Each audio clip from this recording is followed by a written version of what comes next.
Fala Fogão, tá começando a segunda edição do Radar Alvinegro nessa segunda-feira, 15 de abril. O assunto do momento, claro, é o sistema defensivo do Botafogo, não tem como ser diferente, e aquilo que Arthur Jorge precisa fazer para que o Glorioso possa evoluir nesse quesito. E como vai ser importante, fundamental, diria, a gente se desenvolver nessa área. Afinal de contas, se você quiser competir pelo Campeonato Brasileiro, pela Libertadores e também pela Copa do Brasil, você não pode conceder o tanto de espaço que a gente vem concedendo aos nossos adversários. A equipe mais frágil que a gente vier enfrentar, com tempo e espaço para construir suas jogadas, vai fazer o Botafogo sofrer. Essa é a grande verdade. E por isso mesmo é tão importante a gente seguir falando sobre comportamentos. Tem vários comportamentos nocivos que o Botafogo vem apresentando que precisam ser extirpados de uma vez por todas.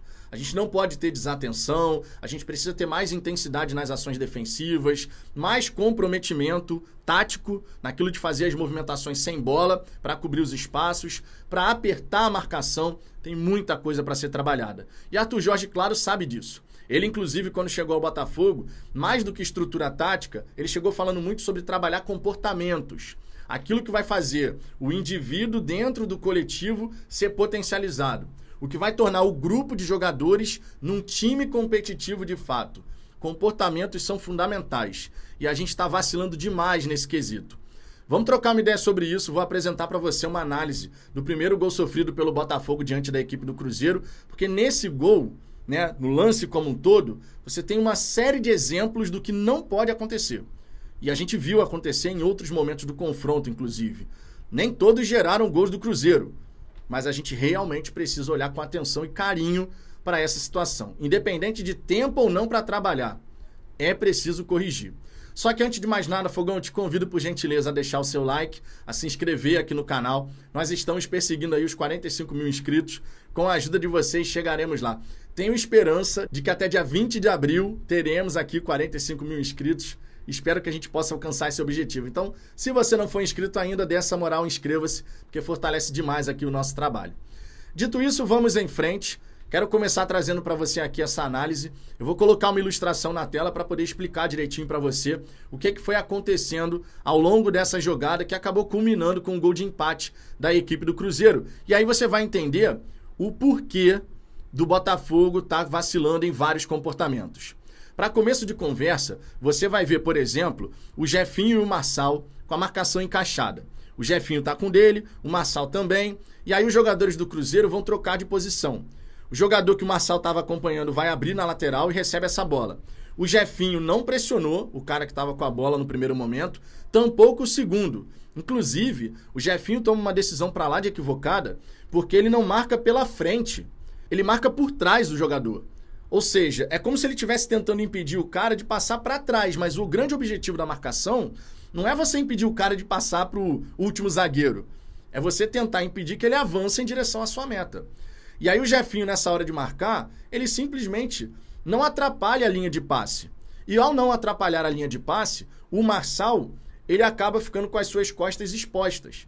E aí o jogador do Cruzeiro faz a enfiada de bola, o Marçal não vai fechando na marcação, pelo contrário, ele vai afastando e não coloca aquela intensidade totalmente necessária para chegar e impedir o cruzamento. Porque o primeiro foco, quando você tem um jogador chegando ali ao lado da grande área, tem que ser você justamente impedir que o cara consiga fazer o cruzamento. Mas não foi isso que o Marçal foi fazendo ali naquela jogada. Ele toma essa bola nas costas, ele corre, não com a mesma intensidade do cara que vai receber esse passe, e aí quando chega a hora de evitar o cruzamento, ele está muito distante. O Bastos faz a movimentação correta, que é de fazer a cobertura junto ao Marçal. Caso ele fosse driblado, tinha que ter alguém ali, então o Bastos faz o movimento correto. Mas é importante destacar que na origem do lance, o Gregory estava junto do Matheus Pereira. O Gregory estava por trás do Matheus Pereira fazendo ali a marcação correta. Mas quando a jogada do Cruzeiro se desenrolou, o Matheus Pereira partiu e o Gregory simplesmente não acompanhou. Tanto é que o Matheus Pereira depois entra dentro da grande área do Botafogo e o Gregory está na linha da grande área. A gente está numa situação de inferioridade numérica, inclusive, porque o Gregory deixou o Matheus Pereira girar em cima dele e partir completamente livre. E, além disso, o Marlon não acelerou também para evitar que o jogador que entra na grande área pela direita ficasse ali no 1 contra o Halter. Esses comportamentos acabam sendo muito nocivos. O Jefinho que não aperta a marcação e não se posiciona corretamente. O Marçal que toma essa bola nas costas, mas não acelera de fato para evitar a possibilidade de cruzamento, dessa bola ser alçada na nossa grande área. O Marlon e o Gregory que não intensificam essa aceleração justamente para evitar que a gente tenha inferioridade numérica dentro da grande área. O Lucas Halter que não tem o referencial da marcação. Isso é uma constante, inclusive. O Lucas Halter ele nunca tem esse referencial. Ele só se preocupa com a posição dele ali, o que está próximo dele. O que está acontecendo no entorno, não estando próximo dele, ele acaba não tendo essa noção, essa referência. E aí o que acontece nessa jogada?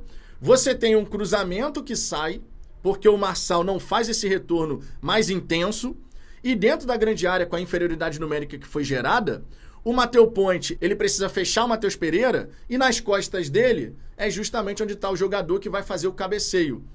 Esse cabeceio é bloqueado pelo próprio Matheus Ponte, que consegue se recuperar, evitando que essa bola vá ao gol, mas aí acontece dessa bola voltar ao jogador do Cruzeiro e o Lucas Silva está chegando completamente livre para poder fazer essa finalização.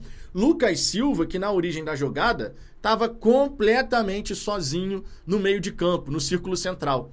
Ele vem acompanhando a jogada, ninguém veio com ele, quem tinha que fazer isso era o Luiz Henrique, tanto é que quando o Lucas Silva vai fazer a finalização da entrada da grande área, quem chega atrasado é o Luiz Henrique.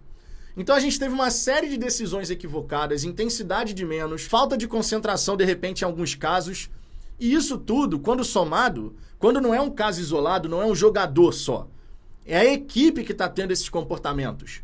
São vários jogadores simultaneamente tendo esses comportamentos.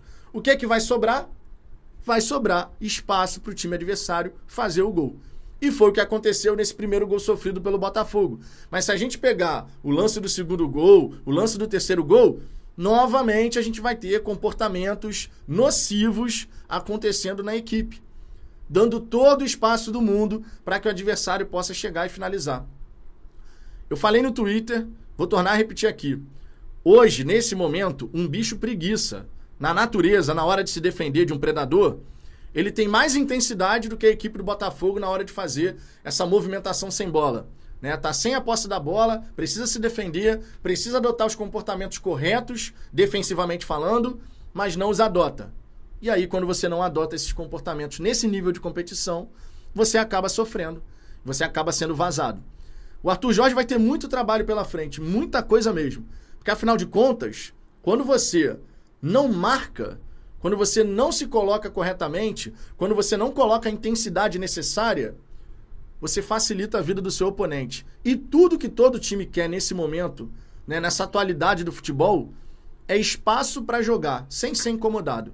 E isso o Botafogo tem feito muito. Comportamentos nocivos que precisam ser extirpados. Esse é o grande desafio do Arthur Jorge nesse momento, Fogão. De verdade. Esse é o grande desafio que ele vai ter pela frente. Eu espero ele tenha a solução para os nossos problemas. Quero saber sua opinião sobre isso, Fogão. Então deixe seu comentário aqui embaixo. Sua participação aqui no canal é sempre muito importante. E lembre-se, amanhã de manhã eu estou de volta com mais conteúdo aqui no canal Radar Alvinegro, primeira edição. Fechou? Um grande abraço e até a próxima.